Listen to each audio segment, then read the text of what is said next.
Now to the other big story of the night. 3 new arrests in the terror attack at the Boston Marathon. Fireworks, a laptop, and a dumpster are now at the center of the case tonight, as 3 college friends of bombing suspect Dzhokhar Tsarnaev are in custody, and investigators say they tried to protect him.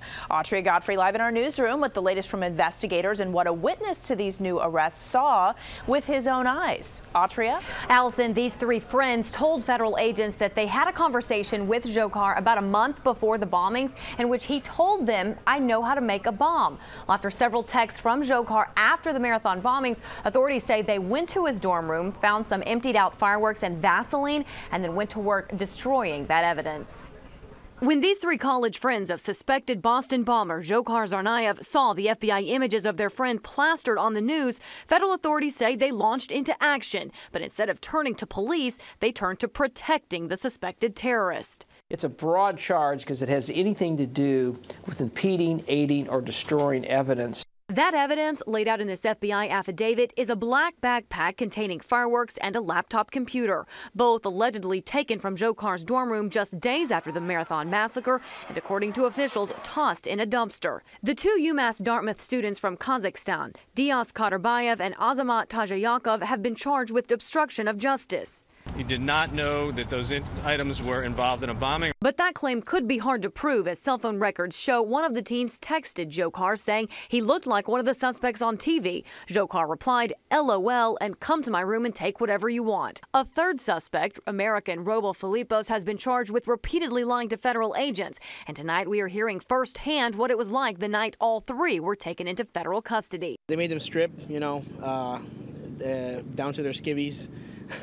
And they ordered them to walk backwards to the car and then get on their knees. Once they saw they didn't have anything on them, they took them away into an SUV that was waiting and detained them all in different cars.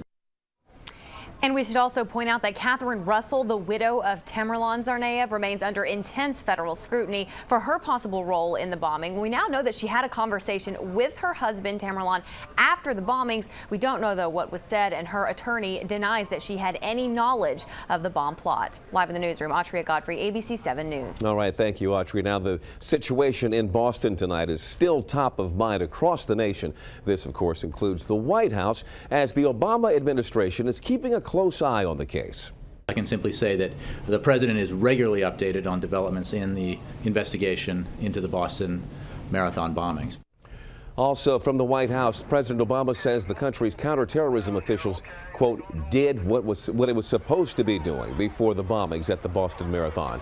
The president also said the top intelligence officials began a review into whether sensitive information was adequately shared and whether the federal government could have disrupted the attack.